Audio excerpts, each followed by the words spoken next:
Assalamu alaikum кыргыз элим, сиздер менен Ачык Айкын каналы. Ар дайым жаңы жаңылыктарды угуу үчүн биздин каналыбызга катталып, коңгуроочону басып кетиңиздер. Бүтүн Кыргызстан мадумаров, урматтуу кесиптештер, биз көтөрүп аткан маселелердин баары аябай орчундуу, керектүү. Шайлоочулардын коюп аткан талаптары ушундай болуп атат. Бирок жогорку кеңеш биз өзүбүздүн функциябыздан бираз сыртка чыгып кетип баратабыз. Чабалык маселени көбүрөөк айтып кеттик. Мына ошол маселелердин баарын жогорку кеңеш конституциялык укугу менен кантип жөнгө салса болот, урматтуу кесиптештер. Кыргыз Республикасындагы мыйзамдардын так кыйшаюусуз даана аткарылышын көзөмөлгө алып койсок эле баары ордуна түшөт. Тилекке каршы ушуга күчүбүз жетпей атат. Кандайдыр бир эркибиз жетпей атат.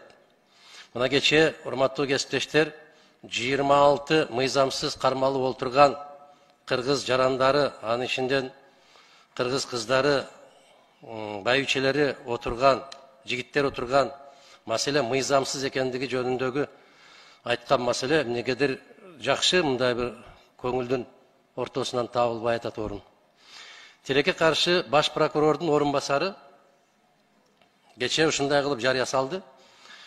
Баштакы саламаттык сактоо министри Алымкадыр Бейшеналиев боюнча ким жоопко тартылды деген суроону койдум. Бул жөнөкөй суроо эмес, бул конституциялык мыйзамдын негизинде коюлган суроо.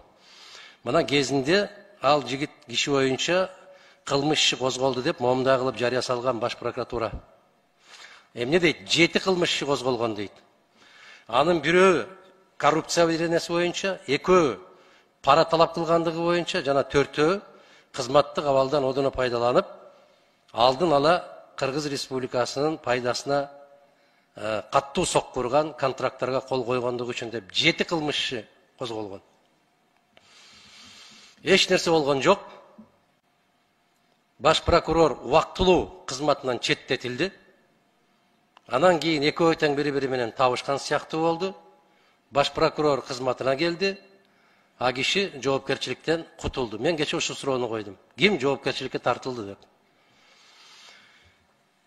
Экинчиден, ошол баш прокурордун орун басарынын ушунчалык сабатсыздыгы, баш прокурор гана сотторго, жогорку кеңештин депутаттарына, министрлер кабинетинин төрагасына жана анын орун басарларына жана мүчөлөрүнө баш прокурор гана козгой алат десем, андай мыйзам жок деп туруп, Алмаз Акунжанович, жанында отурдуңуз, андай мыйзам жок дебеди.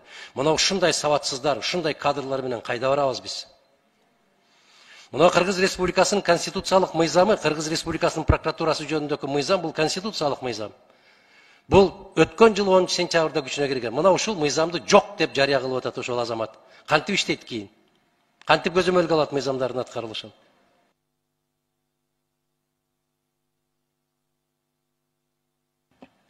Каналга катталып, мага жакты деген белгини басып, ой пикири калтырууну унутпаңыз.